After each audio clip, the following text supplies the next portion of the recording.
Morning guys, bali update ngayon guys oh. So nandito kami sa Mati. Yan, bali ito yung tatrabahuin namin. Gawa kami ng hand wash. So bali dito guys, inuna ko din yung kuha ng libil para sa stick na libil yung tiles natin. Tapos nalinisan ko na yan sa body ko. Bali nakapag-cut nga pala ako ng mga tiles dito guys. Bali kakabit na lang namin to.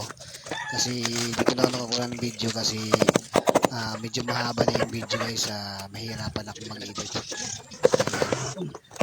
Bali siding yung minuna ko guys. Tatlong siding to, kailangan to. Kasi mas mahirap yung siding, yung flooring yung mauna, mahirapan ako paglagay ng siding. Ayan. So ganito ako magkabit ng tiles guys. So di ko alam kung paano yung estilo yung sa iba. Sana wag niyo akong i-bash guys. Dito. So ginamit ko na yan at ikakabit ko na yan guys. So bali yan, tatlong linya yan guys. Ayan, so patapos na ako dito. So ito yung gaganapan guys sa maghapon namin. Sa patapos na yung hapon na bali ito na yung natrabaho natin kanina. Bali siding na yung ginawa namin guys patungo doon. Tapos dito sa kabila may siding na rin. Yan. So diretsuhan na yan doon.